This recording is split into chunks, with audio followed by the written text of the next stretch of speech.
Burgess & Bolton's weekly wrap-up. So hello everybody and welcome to this week's edition of Burgess & Bolton's weekly wrap-up, where we look at everything to do with the London market, technology, change, innovation. And this week, as you can tell, we've ventured outside our bunkers and we're in the heart of the City of London, and we are going to this week give you 6 top trends that we think insurers should be thinking about, but also one that might blow your mind and possibly the world. So, hi Ben, how are you doing?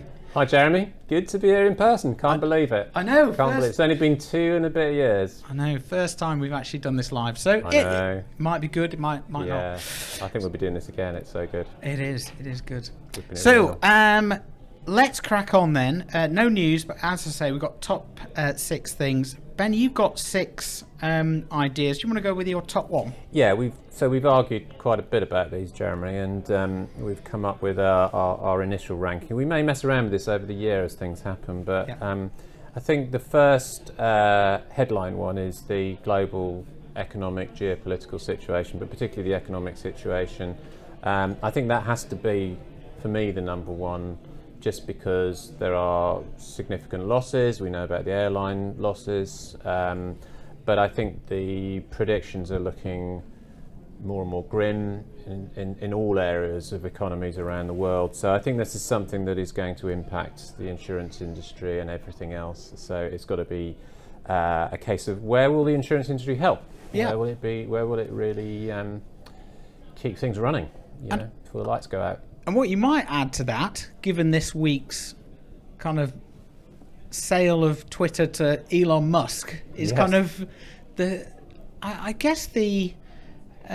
volatility of markets and I'm thinking here about the stock market with the Tesla price this morning going down so much because speculation on Musk's kind of motives, but also his focus of attention. But I think you could play that across a number of things, and if you just look at risk, that as well. So I think that's interesting. It's absolutely right, and I think it's a much smaller world because of that. Because the Netflix hit from a few days ago.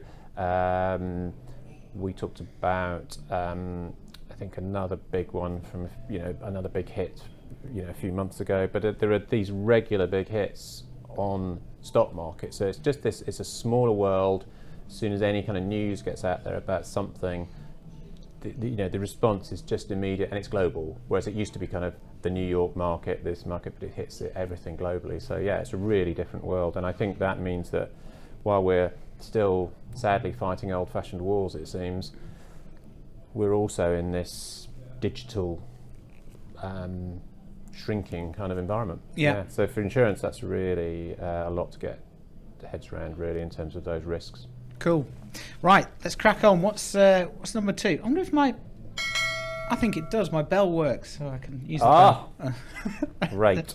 So my number 2 is what was our number 2? Innovation and the customer. But I argue for this strongly. So what I really mean about this is do we have in future a flourishing insurance industry, one that really is appealing and interesting and attractive? And we all know that people say it's a grudge purchase and all that sort of thing, but actually this is really about can the industry step up, pivot, as they say, towards the customer and really start to deliver. I think it has had a bad pandemic. Probably, if we're being realistic, it's had a bad few years, really, and it's not the most trusted of industries. It's not the most appealing of industries. We've got talent issues and things like that. So all of these things come together. We'll talk about consolidation in a minute, but there's no point in all this consolidation, all these big companies with all these ambitious strategic plans, if in the end the customers shun it and go somewhere else. So I think that's really, really important. So service, the customer, brands, all the things we've talked about, really important. Yeah. I think that builds really nicely from your first point, because I think brands that are going to be successful need to think about their customer. And it's interesting, tomorrow we've got a claims conference, and we looked last week about the that mind map from the pre-event survey, where customer was trumping efficiency and a cost play in those in that kind of claims world. I think that it's interesting that you put innovation and the customer together, because I do think organisations need to think differently. And I think one of the observations I'd make about insurance is it finds it very difficult to find new ways of working and to break out of traditional ways of processing, and we'll come on to technology later. But I think they really do need to look at other industries that are genuinely service-led and try and take out the best practices from there.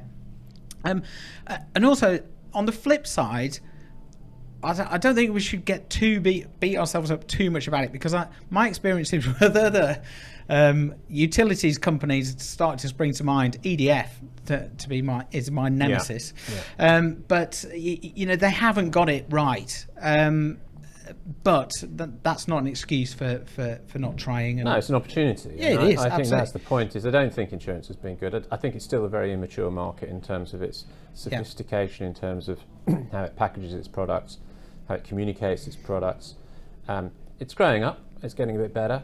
I think it's been okay, much better in the personal lines. I think the commercial SME markets in particular, very weak. And there's all sorts of issues relating to that under insurance and so on. So I think actually it is changing, but I think it's got to change more dramatically. And I think your service issues are generally problematic, I think, in a lot of industries. In some they're not. I mean, in some they are pretty good. So I think if you look at retail, for example, it's generally pretty good, but when you look at banking and things, there's problems there. But I think insurance has got an opportunity. It's got a good broking setup, really, and I would say that enables it to really deliver. Where you have to really work, I think, is around the collaboration between those different parts of that value chain, so they all understand what role they play and they don't end up fighting each other. Yeah. That's the problem, I think. Good. Okay, let's ring the bell. Number 3, Ben, what have you got on there? Oh, so my number 3 is the one I just mentioned, which is competition and consolidation. So we've shown charts, and it's fairly clear that this is happening, is that the insurance market is consolidating pretty rapidly, both on the broking and the carrier side. So what that means, there was a research report that's just come out about inequality this week in the Times, one of the think tanks, about firm inequality. So in other words, between businesses, and they're saying that there are very, very different outcomes, and basically that very large companies are much, much more profitable than small businesses or medium-sized businesses, partly because they have higher markups on their products and services.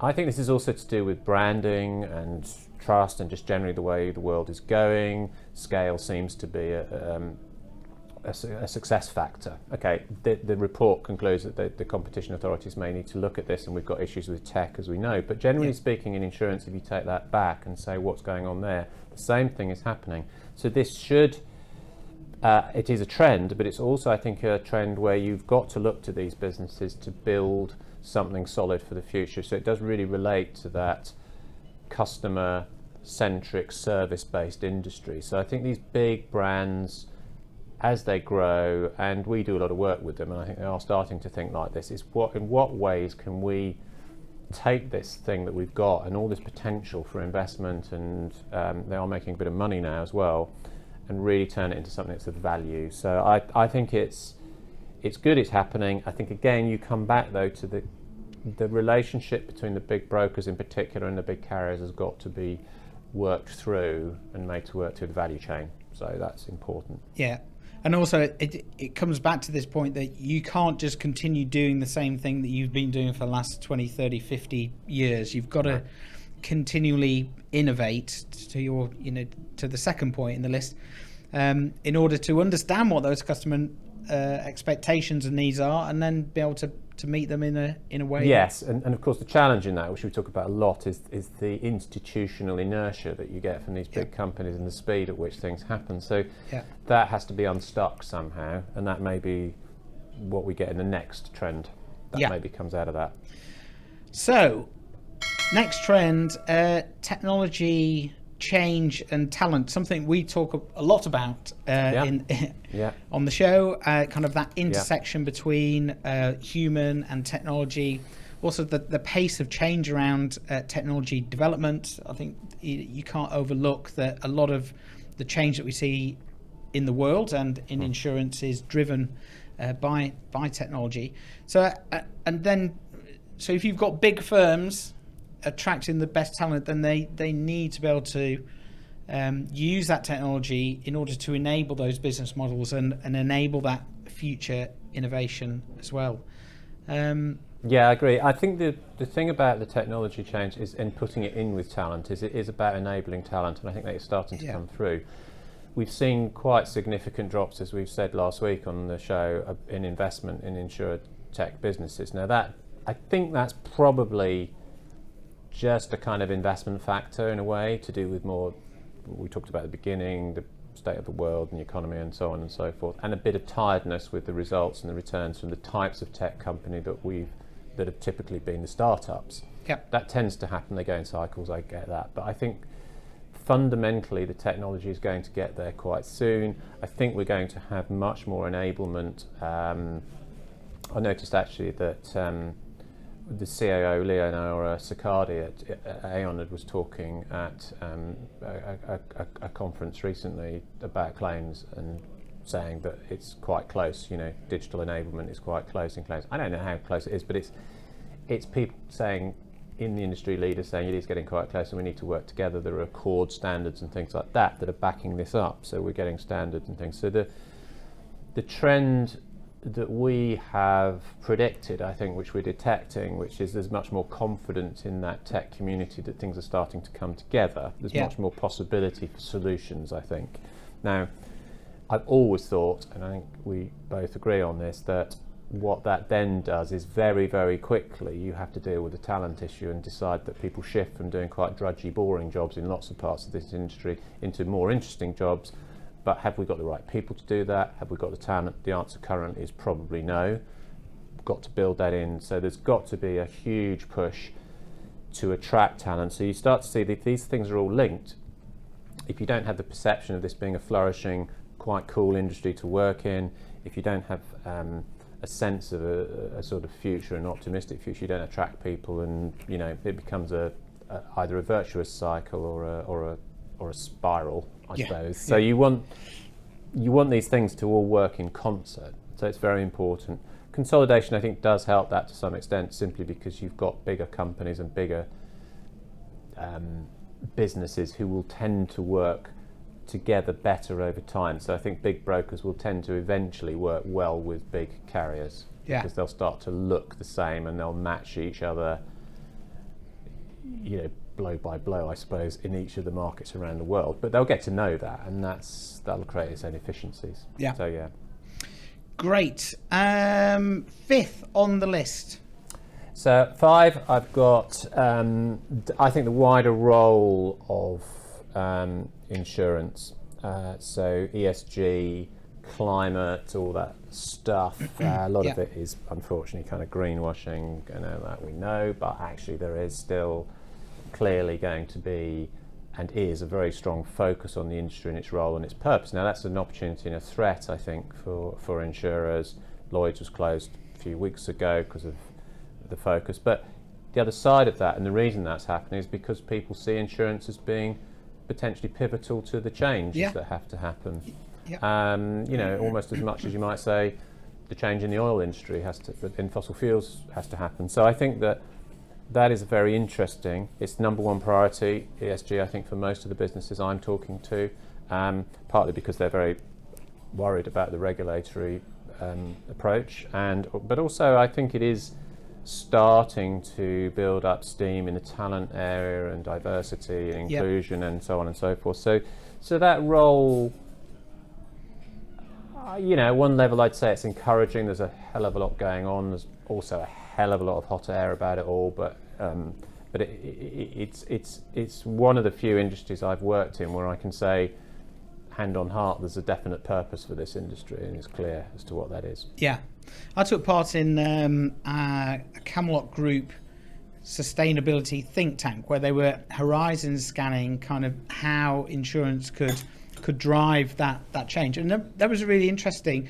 There was some nice insights. One of them was perhaps to get away from this constant idea that we have to consume more and more and more and grow and grow and grow. Perhaps just thinking about customers as citizens rather than consumers.